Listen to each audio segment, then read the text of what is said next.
بأزي خبر واقع رخبت إيرترانا بوينتان ديليتن زي فتحوان تلقيس أخذ نبر كنقر فامالت زبتي ينواحد أردما نهزب زعقت حايل سلزيرلو كوقعيو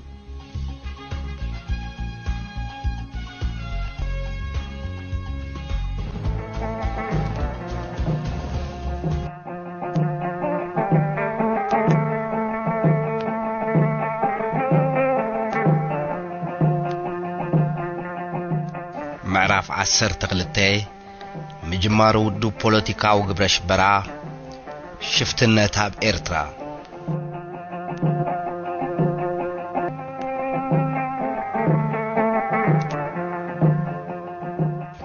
ناي برخا شفتنا تاب إيرترا قدم ممتقا من محدار بريطانيا زنبرتر إيوي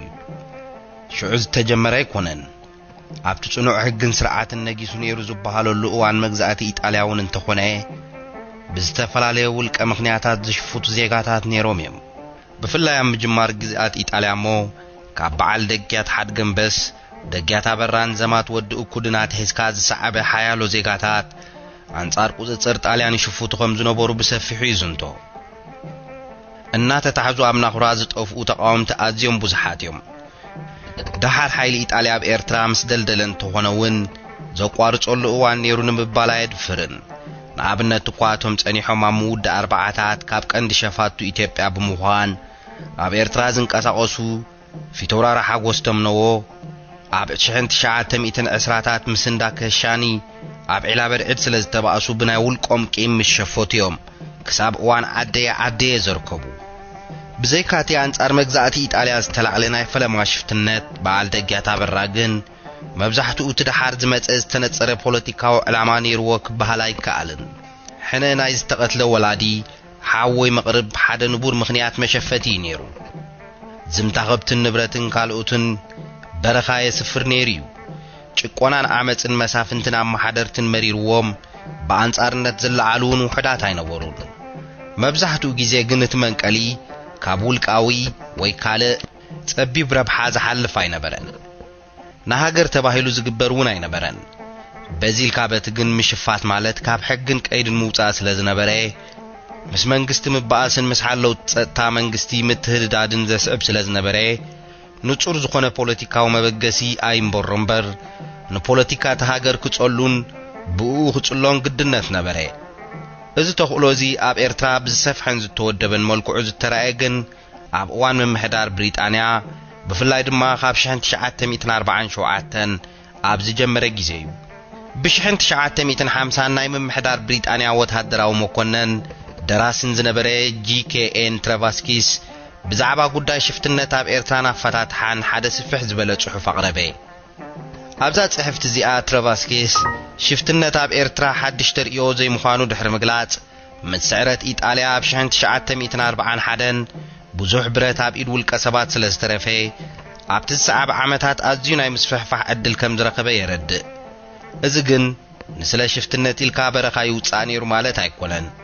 نابو قوتو زدفاف مسرتاو مخنياتات كم دنبرون ترافاسكس يغلصيو قداما يبل نسو مسعرت إيطاليا بإيرترا زورد قطباو صقمات نغطر يخون ختماتات إيرترا بزين حسيات لزهارمون عبدغنت لزدربيون بزحات زيغاتات ناب شفتنت كم روحو دفافي وومي كالا ايد ما بريطانيا نباريتا محاداريت زي منباران متعد لإيرترا خام على بزين بورو مخانون انا تنتصر مسكدي أمونغو إيرتراويان حماق سمعيت تفتيرون يريو بحاطيرو حيال منغستن صنوع حقن كهلو زي مخانو بروح سلازنبره بزحات نتسرعات كدفروكي إلوم إذا خمزيز مسلين شفتنات زمتش كوناتات مبعار نايك أدم دم نخدقسو كمين قرحنتن نخوشو دتسانحي كوماوي يخون قبيلاو مسحابات نخمزمزو نزدلي سبات عدل كفتولهم إذا توشتاون دتسانحين مخنياتات كوينو أتباب بجيزيو زغلصنايو اب لعل إيطالياويان ገንፊሉ ዝነበረ ጽላአት ስለዝተጋደደ ኣብ 1940 ሽፍትነት መትሓዝን መቆጣጸርን ሰዓነ ትራቫስኪስ ኣብ መጽናዕቱ ሽፍትነት ካብ 1941 ጀሚሩ ብኸመይ ከም ዝዓበየ ብሕጽር ዝበለ ኣገባብ ይገልጽ እዚ ቀጺሉ ንዝመጽእ መግለጽ እንትንታነን ጽቡቕ ኣንፈት ስለዝህብ ከምቲ ንሱ ኣቐሚጥዎ ዘሎ በብዓመቱ ምዝርዛሩ ጠቃሚ እዩ بز مسرت امبار اب شحنت شعات 141 شفتنتاو نطفتات دارغا خمزي نبرن گنزب اب شحنت شعات 140 كلتن اب دوب سراين تግራይን ምውራርን ምዝማትን ተራእየ ኣብ ልዕሊ እዚ ኢትዮጵያውያን ሸፋቱ ኣብ ልዕሊ ወረዳ ባሮንቱን ህዝብ ኩናማን ወራራት አካሄዱ እታ ቀዲምና በሰፊሕ ዝገለጽናዮ ግጭት በይነ ዓምርን ሃደን ደዋን ኣብዚ ዓመት እዚ ጀመረን ኣስፋሕፈን እዚ ናይ 1942 ሽፍትነታው ንጥፈታት እዚ ኣብ 1943 ውን ኣብ ዶብ ሰራይን ትግራይን ቀጸለ እቲ ዝርከቡ ሓይሊ ፖሊስ ኤርትራ ኩናት በይነ ዓምርን ሃደን ደዋን ኣብ ምህዳእ ስለ ዝተቆረነ ድማ ይብል ትረቫስኪስ እቲ ቀዳማይ ብዘይ ዓጋ ተቀጸለ ነቲ ናይ ምዕራባዊ ቆላ ግጭት ካልኦት ውን ስለ ዝተሓወስዎ 1943 እቲ ዞባቲ ቀይድን ስርዓትን ዝሰኣነሉ ዓመት ኮነ 1944 መምሕዳራውን ቁጠባውን ጸገማት ዝተኸስተሉ ዓመት ይነይሩ ቁጠባው ጸገም ዝመጸሉ ምኽንያት መብዛሕትኡ እቲ ቆይሙ ዝነበረ ናይ ብሪጣንያን ኣሜሪካን ናይ ውግእ ፕሮጀክትታት ስለ ዝተዓጽወ ሰፊሕ ሽቕለት ኣልቦነት ቁጠባው ቅልውላው ስለ ዘኸተለ እዩ ኣብ መምሕዳር መዳይ ድማ ወረዳታት ኤርትራ ካብ 30 ናብ 21 ከም ዝንከ ስለ ዝተገብረ ብዙሓት ኣመሓደርቲ ተሰጎጉን ብኻልኦት ተተክኡን እዚ ድማ ኩራናይ ኣዝማድን ሰዓብትን ስለ ዘሰዓበ ኣብ ቀጻሊ ዓመታት ንምስፍሕፋሕ ሽፍትነት ባይታ ዝፈጠረ ጉዳይ ኮነ ብወገን ሽፍትነት ክርአን ከሎ ግን ኣብ ውሽጢ 1944 ኣብ ዞባታት ጋሽን ባርካን ገዲፍካ ኣብ ዝተረፈ ኤርትራ ክንዲ ትዘዛርብ ንጥፈታት ኣይትራእየን ኣብዚ ግን እቲ ዝርከቡ ሓይሊ ፖሊስ ስርዓት ንኸኽብር ኣብ ዘይከኣለሉ ደረጃ በፂሑ ነይሩ እዩ ብሓገዝ ሱዳናውያን ሰራዊት ጥራይካ እዩ ክንቀሳቐስ ክኢሉ ዝነበረ ኣብ 1945 ሽፍትነት ክዝሕልን ብፍላይ ድማ ኣብ ከበሳታት ዳርጋ ደው ክብልን ተራእየ እቲ ናይ ቤን ዓምርን ሃደን ደዋን ግጭት ሮስን ወዲኡ ናብ ዕርግ ገጹ ስለ ዘድሃበ ድማ ኣብ ምዕራባዊ ቆላታት ውን ህድኣትን ስርዓትን ክነግስ ጀመረ ይኹን እምበር ወታደራዊ መምሕዳር ብሪጣንያ ሽፍትነት ዘተባብዕ ስጉምትታት ካብ ምውሳድ ኣይተቆጠበን ንኣብነት ኣብዚ ዓመት እዚ እቲ መምሕዳር ተቃውሞ ህዝቢ ብምጥሓስ ኣብ ሓማሴን ናይ ወርቂ መዕደን ቦታታት ንኢጣልያውያን ዓደለ ከምኡውን ናይ ሕርሻ ኮንሸሰነታት ኣብ ሓማሴንን ሰራያን ምዕዳል ቀልጸለ ሰለስተ ኣገደስቲ ልምዳውያን መራሕቲ ሓማሴን ውን ካብ ስልጣን ኣባረረ መምሕዳር ብሪጣንያ ከምዚ ዝመሰለ ህዝቢ ዘይቅበሎን ዝቃወሞን ስጉምትታት ዝወሰደሉ ዝነበረ ምኽንያት ምግማት ይከኣል እዩ ብዛዕባ ምቕያር ልምዳውያን መራሕቲ ክትንተን እንከሎ ትረቫስኪስ እቲ መምሕዳር ብዛዕባ ስሉጥነት ስራሕ እምበር ሰዓብነት ናይቶም ሰባትን ምስጓጎም ኣብ ልዕሊ ህዝቢ ክፈጥሮ ብዛዕባ ዝኸኣለ ስምዒትን ካብ ዘይምግንዛቡ ከም ዝፈጸሞ ይገልጽ ምስቲ ኣብ ህዝቢ ዘለዓዕሎ ዝነበረ ፈላላይ ስምዒታትን ኤርትራን ምቕቓል ሓንፂፅዎ ዝነበረ ውጥንን ግን እቲ ዕላማ ስሉጥነት ስራሕ ጥራይ ነይሩ ኢልካ ምድምዳም ዝከኣል ኣይኮነን ብዝኾነ እዚ እውን እናኾነ 1946 ብዘይ ዝኾነ ሽፍትነታዊ ንጥፈታት ሓለፈት እኳ ደኣ ግጭት ቤን ዓምርን ሃደን ደዋን ክልቲኡ ወገን ዝተሰማማዓሉ ሰላማዊ ፍታሕ ስለ ዝረኸበ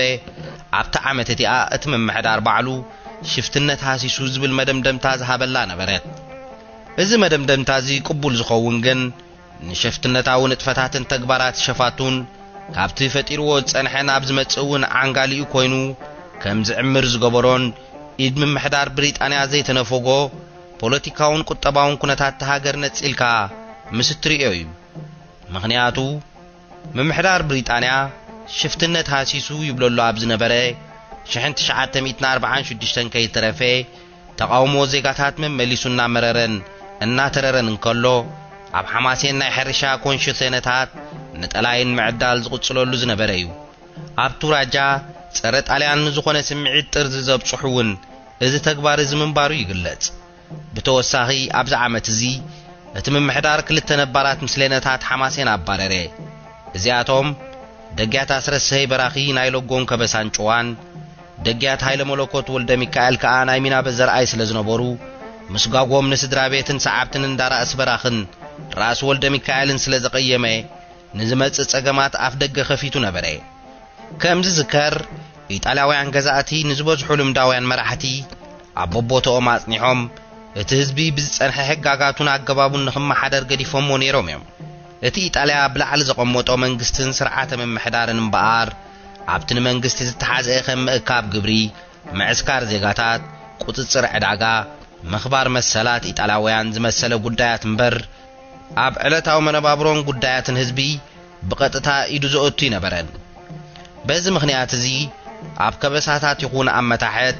ኣብ ትብልምዲ ዝቆጻጽርዎ ከባቢታት ጽልዋን ሰዓብነትን ዘጥረዩ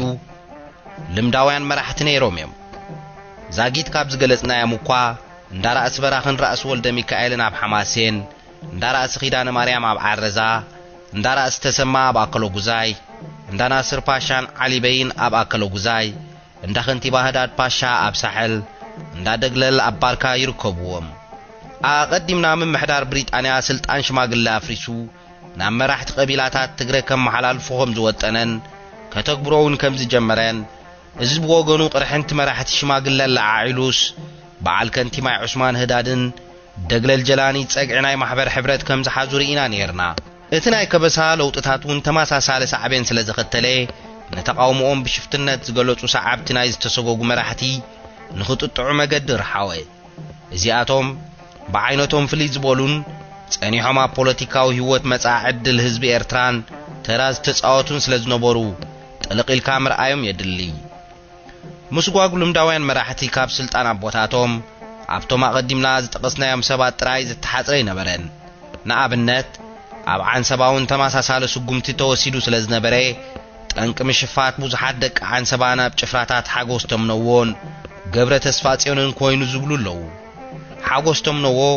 ምስካሻኒ ስለ ዝተባእሰ ከም ዝሸፈቱ ድሮ ጠቂስናዮ ኣለና መበገሲ ፊቶራሪ ገብረ ተስፋ ጽዮን እውን እቲ ኣብ ዓንሰባ ዝተገብረ ናይ ስልጣን ለውጢ ጥራይ ነይሩ ምባል ኣይኣክልን ፊቶራሪ ገብረ ቅድሚ ስዕረት ኢጣልያ ኣብ ኢትዮጵያ ከም ዝነበሩ ይዝሕበር ምስቶም አንጻር ኢጣልያ ን5 ዓመት ዝተቃለሱ ሓርበኛታት ርክብ ነይርዎም እውን ይበሃል እዩ ድሕሪ ምምላስ ሃጸይ ሃይለ ስላሴ ናብ ኢትዮጵያ ብ1941 እውን እንተኾነ ገብረ ተስፋ ጽዮን መጽሓፈ ትእዛዝ ወልደ ጌርጊስ ጽኑዕ ምትእስሳር ከም ዝነበሮም እሞ ኣብ 1940ታት እውን በቢግዚኡ አዲስ አበባና ተመላለሱ ሙሱ ይራኸቡ ምንባሮም ዝፈልጥዎም የዘንቱ እዮም እዚ ጥራይ ዘይኮነ ቅድሚ ስዕረት ኢጣልያ ማለት ኣብ 1939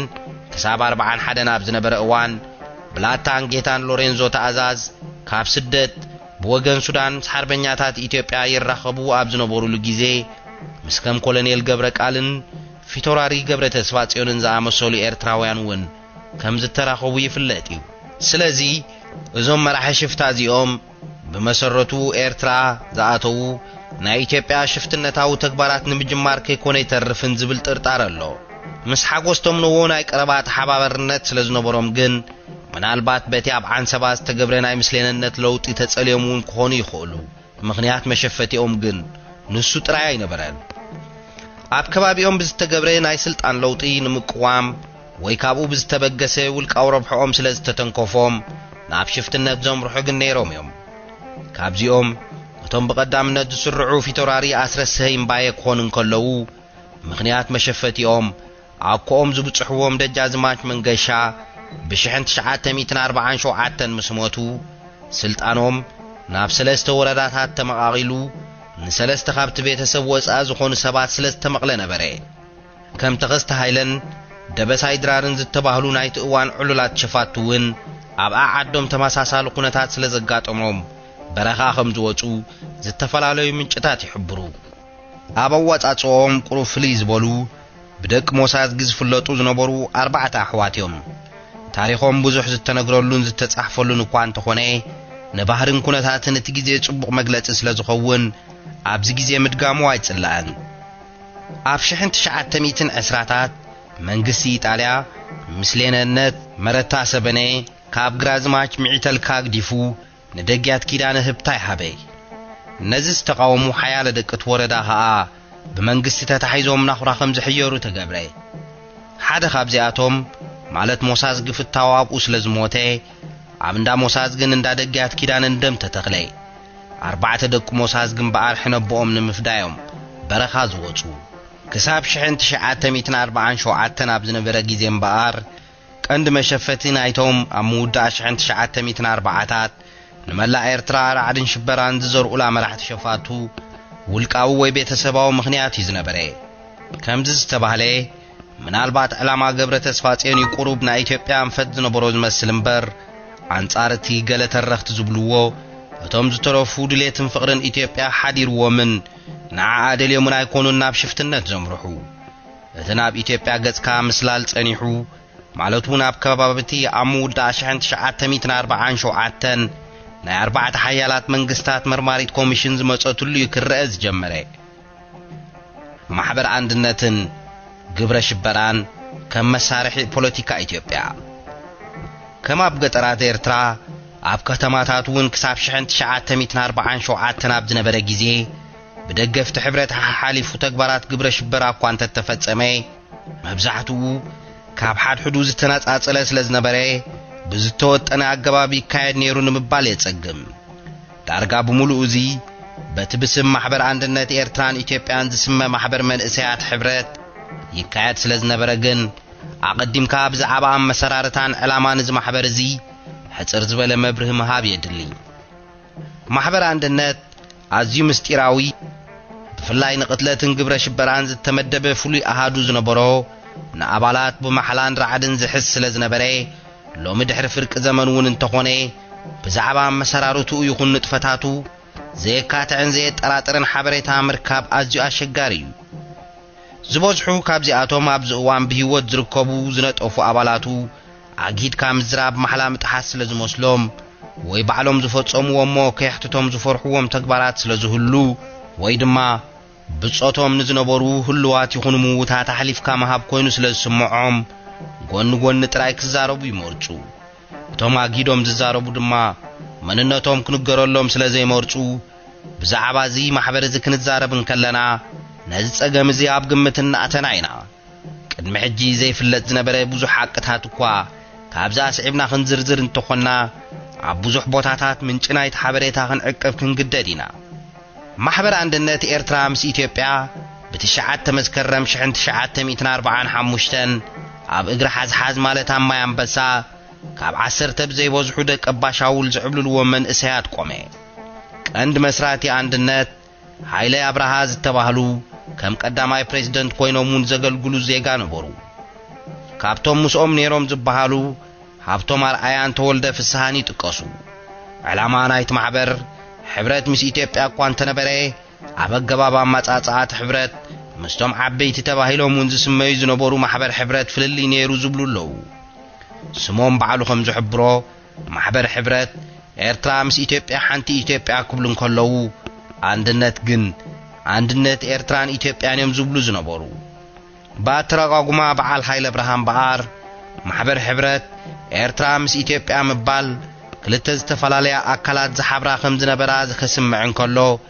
እቲ ናይ አንድነት ግን ስምረት ናይ ሓደ ኣካል ስለ ዘመልክት ንዋጋ ዕዳጋ ዕድል ዝህብ ኣይነበረን ብሓቂ ከዓ እቲ ሓሊፉ ኣብ ጋዜጣታት ዝሰፍር ዝነበረ ቃላትን መደረታትን ኣባላት አንድነት ነቲ ሕልፍ ዝበለ ናይ ሕብረት ድሌቶም ዘመልክት እዩ ዝነበረ ንኣብነት ኣብ ጽምብል ካልኣይ ዓመት ምምስራት እቲ ማሕበር ማለት ብ9 መስከረም 1947 ካልኣይ ፕሬዚደንት ናይቲ ማሕበር ዝኾኑ በርሀ ምስጉን ንዕላማኦም ኣመልኪቶም ነዚ ስዕብ ተዛረቡ ነዛ ሱሳ ዝኣክል ዓመታት ካብኡንኣ ተፈልያ ኣብ ትሕቲ ከቢድ ኣርዑት ባርነት ተጸሚዳ ዝነበረት ዓድና ከምታ ኺዳኖም ብሪጣንያ ማለት እዩ ማይ ንሩባኣ ዕንዳይና ብኖኣ ክብሉና እሞ ምስ ኢትዮጵያ ሓቢርናስ ሓደ መጓሰ ኣብ ትሕቲ ሓደ ጓሳ ክንከውን ንምልማን እዩ ሓደ ካብቶም ኣዝዮም ንጡፋት ኣባላት አንድነት ዝነበሩ ግራዝማች ባህታ ኢዮብ አንድነት ብዘይ ዝኾነ ናይ ግዳም ጎስጓስን ድፍኢትን ብናጻ ድሌትን ድርኺትን ናይቶም መስረቲ ኣባላቱ ከም ዝቆመ እዮም ዝገልጹ ኣብቲ መጀመርታ ዕላምኡ መታን ከይፍለጥካ ይብሉ ከም ናይ ትምህርቲ ጉጅለ ንምምሳሉ ኣብ ኣብያተ ትምህርቲ ናይ ፈለማ ኣኼባታቱ ዘካይድ ዝነበረ ፒሮን ርሳስን ዝሓዙ ተማሃሮ ክንመስል ንጸንሕ እሞ ሰብ ምስ ከደልናና ፖለቲካና ንኣቱ ነበርና ኸ ይብሉ ካልእ ምንጭታት ግን ማሕበር አንድነት ብፍላይ ንተግባራት ግብረ ሽበራን ርሱሱን ጎስጓስን ተባሂሉ ብማሕበር ሕብረት ከም ዝቆመ ይእምት ሰነዳት ብሪጣንያ ንኣብነት ማሕበር አንድነት ናይቲ ዓቢ ማሕበር ቀጥታዊ መሳርሒ ከም ዝነበረ ብዘይ ጥርጥር ይገልጽ ከምኡውን ፊታውራሪ ገብረ መስቀል ወልዱ ፕሬዚደንት ማሕበር ፍቅረ ሃገር ኣብ ዝነበሩሉ ግዜ ሕብረት ዝድግፉ መንእሰያት ንኽጥርነፉ بعلم زأخاخبوهم قجلة يبهاليو بزو خوينو باتي معبر عندنت مسقومي أباستات حد عامتو مالت بشحن 946 دقفتنا تسنت هابل على زنبورو سبات بفلاي دما هابل على دقيات حسن علي نايك اتلت فتنة غايدي عبتو اوان ازي خمز تنتسألة قبر اكاين تزي كوينو كاتسالنت كلو خمز خيل بوليتيكاو تكبار اي ترأين كندتون اي تزربولون قبرتو محبر حبرت ويدقفتم كم زنبورو جن زتراتر اي نبران بوليتيكاو قبر شبراز تودبن ايد محبر حبرتن منقستي إثيوبيان زنبورون كمسل زجمري كان مقابي 946 جميرو معلت كولونيل نقا هايل سلاسي وكيل ويليزين اوفيسر منقستي إثيوبيا بإرترا بمخوان عاسمرا دحرم اتاويو كابت جزي تجميروم كساب نقا بشحن 951 كاب إرتراز واتس بريطانياوያን አማሓደርቲ ንነጋ በሐላፍነት ናይ ኩሉ ግብረ ሽበራው ንጥፈታት ንጥርጥሮይና ከም ምባል ሰጊሮም ብጭብጥ ከይከሰስዎ ሓለፉ ንሱውን ኣብዚ ጉዳይ እዚ ኢድ የብለይን ኢሉ ካምም ሓልን ምጥሓልን ዓዲ ወዓለን ምስትተታ ሒዞሞ ዝነበሩ ናይ ምፍልላይን ምምቃልን ፖለቲካው ሜላ እቶም አማሓደርቲ ኣብ ሓደ እዋን 3-4 ገጽ የርእዩ ነይሮም ምባል ምግናን ኣይኮነን ነጋ ኤርትራን ኸኣቱ ብምፍቃድ ደገፍቲ ሕብረት ክመስሉ ጸኒሖም ዓራቢጣን ኤርትራን ኤርትራውያንን ንኽምስረታ ብምትብባዕኻ ደገፍቲ ናጽነት ተመሲሎም ይቐርቡ ነይሮም እዮም ጸኒሖም ከኣ ደገፍቲ ብሮ ኢጣልያ ኣብ ሓደ እዋን ብሰለስቲኡ ፖለቲካው ዝምባለታት እዚ ብሻራነት ክኽሰሱ ንቡር ዝነበረ ስለዚ ነቲ ኢድ መንግስቲ ኢትዮጵያን ኣብ ኩሉ ግብረ ሽበራው ንጥፈታት ይፈልጥዎን ዕሽሽ ይብልዎን ነይሮም ምባል ዘይናቶም መሃባ ይከውንን በቲ ሓደ ወገን ግን ኢድ መንግስቲ ኢትዮጵያ ኣዝዩ ረቂቕን ብፍላይ ብዓይኒ ኤርትራውያን ክትሪኦን ከለኻ ቀልጢፍካ ንምልላዩ ኣጸጋሚ ከም ዝነበረን ምግንዛብ የድሊ ንኣብነት ፕሬሲደንት ማሕበር ሕብረት ናይ ኣስመራን ሓማሴንን ዝነበሩ ደጋት ገብረ ዮሃንስ ተስፋ ማርያም ኮሎኔል ነጋ ተቃዋሚ እምበር ደጋፊ ግብረ ሽበራ ከም ዘይነበረ ማሕበር ሕብረት እውን እንተኾነ ነቲ ጸኒሕና ንሪኦ ሰፊሕ ጎነጻው ዘመተ ኣባላት አንድነት ከም ዘይ አንጎሎን ይቃወሙ ከም ዝነበረን እዮም ዝገልጹ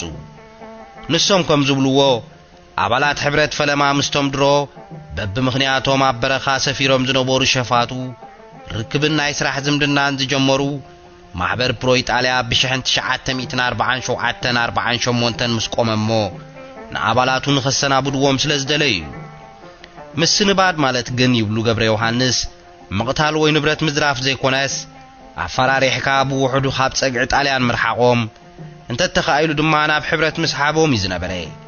እቲ ዝነበረ ጭብጥታት ግን ካልዩ ዝሕብር ኣብ ሰነዳት ብሪጣንያ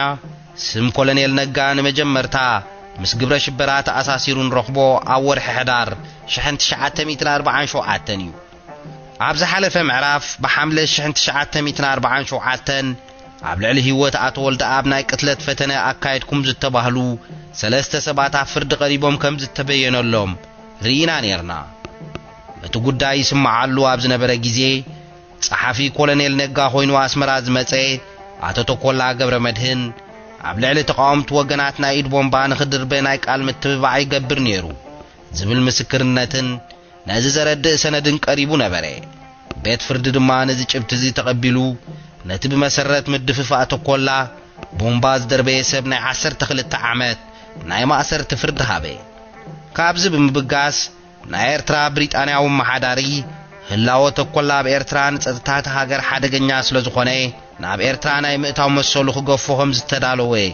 ንሓለፍቱ ፍለጠ እቶም ኣብ ካይሮ ዝነበሩ ሰበስልጣን ብሪጣንያ ግን ኣብ ልዕሊ ተኮላ ነቲ ዝተባህለ ስጉምቲ ምውሳድ በመንግስቲ ኢትዮጵያ ዘየድል ትርጉም ከይወሃቦ ስለሰጉ ኣዝዩ ኣድላይ ልምዝኸውንን ኮሎኔል ነጋ ኣብ ግብረ ሽበራው ጉዳያት ምእታው ምዝረጋገጽን ካብ ንተኮላ ምስጓጉ ነጋ በዓሉ ብኻልእ ንኽቕየር ብወግዒ ምሕታት ከም ዝሓይሽ ሓበሩ እቲ ወርሒ ኮሚሽን 4 ሓያላት ኤርትራ ዝኣትውሉ ነይሩ ስለዚ ሽሑኳ ኣማሓደርቲ ኤርትራ ብዛዕባ ኢተኮላ ይኹን ነጋ ኣብ ግብረ ሽበራ ጥርጣረ እንተዘይነበሮም እቲ አንጻር ምስጓጉ ዝነበረ ተቃውሞ ግን በርትዖም ንኣብነት ኣብ አዲስ አበባ ዝነበረ ኤምባሲ ብሪጣንያ ተኮላ እንተ ተሰውጊጉ ነጋ ኃይለ ስላሴ ብዛዕባ ንጥፈታት ኮሚሽን ብዝግባእን መንግስቲ ኢትዮጵያ ከፍልጥ ኣይክእልን እሞ እቲ ሓሳብ ይቋረጽ ክብል ሓተተ ኣባላት ኮሚሽን ደኣ ብሰላም ይስሩሑን ይንቀሳቐሱን እምበር በለትና ኤምባሲ እማሜ ዝኾነ ካልእ ፍጻሜ ንተኮላ ካብ ቦትኡ ከልቅቆ ይግባእን ብኻልእ ኣዘራርባ ኣብ ልዕሊ ኣባላት ኣራቢጣ ይኹኑ ኤርትራውያን ብተኮላ ዝጉስጎስ ግብረ ዓመፅ እንተነይሩ ሸለል ንኽበሃል እዩ ዝሕተት ዝነበረ ስለዚ እቲ ኣብ ኢድ ምምሕዳር ብሪጣንያ ዝነበረ ጭብጢ ብዘይገድስ ጉዳይ ተኮላ ሸለል እናተባህለ ኸደ ንኣብነት ኮሎኔል ነጋ ነቶም ቦምባ ደርቢዮም ተባሂሎም ዝተታሕዙ ኢትዮጵያውያን ኣብ ቤት ማእሰርቲ ንኸብፅሕ ስለ ዝተፈቕደሉ ከም መጠን ወኪል ኢትዮጵያ ብዛዕባ ዜጋታቱ ይምልከቶ ተባሂሉ ክሪኦም ከም ዝኸደ ጸብጻብ እቲ ምምሕዳር ይሕብር ኮሎኔል ነጋ ይብል እቲ ጸብጻብ ነቶም ኡስራት ፈጺሙ ከም ዘይፈልጦም ይብኹሉን ተንኡ ከርኢ ዝፍትን ዝነበረ እዚ ግን ውፁእ የዋህነት እዩ ምኽንያቱ ድማ ይብል እቲ ቀዳማይ ክሱስ ፍሉጥ በጻሕ ገዛት ወኪል ኢትዮጵያ ነይሩ ጥራይ ዘይኮነ እቲ ወኪል ነቲ ጉዳይ ዝከታተል ሰብ ኣብ ቤት ፍርዲ ይልእኽ ነይሩ እዩ ኣብ መወዳእታ ሕዳር 1947 ብዛዕባ ንጥፈታት ኮሎኔል ነጋ ባዕሉ ተወሳኺ ሓበሬታ ንረክብ እዚ ሓደ ብሪጣንያውያን ናይ ኤርትራ በዓል ስልጣን ንኮሎኔል ነጋ ከም ዝበጽሖ የመልክት እሞ እቲ ኮሎኔል ናይ ሕብረት ደገፍ ንምጉስጋስ ካብ ንቡርን ላዕሊ ይነጣጠፍ ከም ዝነበረ ይሕብር ቀጺሉ ድማ ኣብ ልዕሊ እቲ ንቡርን ክብ ዝበለን ወርሓዊ እትዋት ወይ ባጀቱ ካብ ኣዲስ ኣበባ ፍሉይ ክፍሊታት ተወሲኑሉ ኣሎ ድሕሪ ምባል እቲ ጸብጻብ ጸሓፊኡ ተኮላ ክሳብ ብገበና ብዝሕትቶ ደረጃ እኳ እንተዘይበጽሐ ናይ ሕብረት ግብረ ሽበራ ምልዕዓል ይሳተፍ ኣሎ ከም እትፈልጦ ነቲ ጸሓፊ ናብ ኣዲስ ኣበባ ከም ዝምለስ ናይ ምግባር ስጉምትታት ይውሰድ ኣሎ ዝብል መደምደምታ ይህብ እቲ ዝተባህለ ስጉምቲ ግን ኣይተወስደን በንጻሩ እቲ ኣብ ኣዲስ ኣበባ ዝነበረ ኤምባሲ ብሪጣንያ ነቲ ነገር እናሓናኾለ እታ መርማሪት ኮሚሽን ክሳብ ዘላ ነተኮላ ምስጓጉ ዘሕምየና እዩ ዝመስል ዝብል ክትዕና ለዓዓለ ነቲ ውሳኔ ጽንሑ ኣብ መወዳእቱ እንተኮላ ከይተሰጎገ ኣብ ኤርትራ ቀጸለ ክሳብ ዳሓር ሰበስልጣን ብሪጣንያ ነዚ ናይ ምውልዋልን ጭብጥታት ናይ ምሕባእን ኣንፈት ብምቕጻል ንቐጥታዊ ኢድ ምእታው ኢትዮጵያ ኣብ ግብረ ሽበራዊ ንጥፈታት ማሕበር ሕብረትን ሰሓብቶምን ሙሉእ ብምሉእ ከይኣመኑሉን ግቡእ ፍታሕ ንኽረኽቡሉ ከይፀዓሩን ክድንፍዕ ገደፍዎ ኣብ ቅድሚ ከምዚ ዝመሰለ ጭብጢ ማሕበር ሕብረት ይኹን ኮሎኔል ነጋን ጸሓፊኡን ኣብ ግብረ ሽበራ ኢድ ኣይነበሮምን ኢልካ ምእማን ዝከኣል ኣይኮነን ደጊያት ገብረ ዮሐንስ ደጋጊሞም ዝጸቕጥሉ ነጥቢ ግን ኣሎ ንሶም ዝብልዎ ግብረ ሽበራ ዝእዘዝ ዝነበረ ካብ ኣስመራ ዘይኮነስ ብመገዲ ትግራይ ብቐጥታ ካብ ኣዲስ ኣበባ እዩ ጸሓፊ ትእዛዝ ወልደ ጊዮርጊስ ነዚ ዘካየደሉ ናይ ገዛ ርእሱ ልኡኻት ነይሮሞ ቀጥታዊ መስመር እውን ነይሩዎ ዝተፈላለዩ ምንጭታት ከም ዝሕብሮ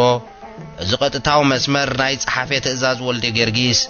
ብዝያዳ ብቪክቶር አብርሃ ወልደታት የስዮም ዝነበሩ ሓደ ስሞም ከይንገረሎም ዝተላበው ናይቲ ግዜ ሰብ ከም ዘዘንትዎ ኣብ ውሽጢ 1949 ኣቢሉ ቪክቶር አብርሃ ገንዘብ ኢትዮጵያ ሒዞም ብምምጻእ ናብ መራሕቲ ሸፋቱ ንኸረክብዎ ሓገዝ መራሕቲ ማሕበር ሕብረት ሓቲቶም ነበሩ እዚ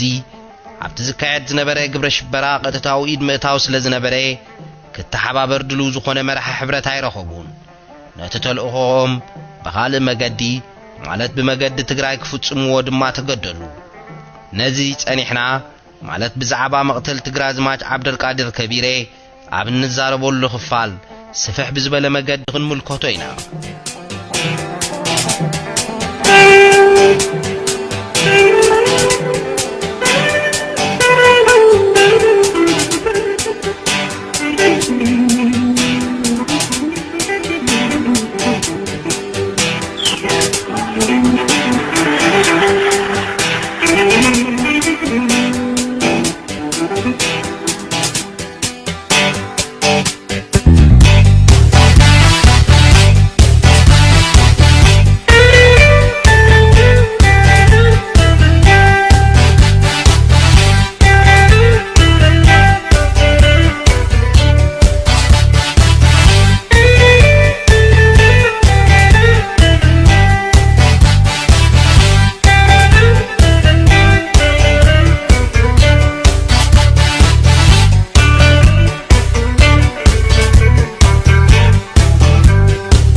بأزي خبر واقع استرخبت إيرترانا بمنتان دليتن زي فتحاوان تلقيت أخذ نبر كنقر فامالت زبتي ين واحد أردما نهزب زعقت حيل سلزيلو كوجهيو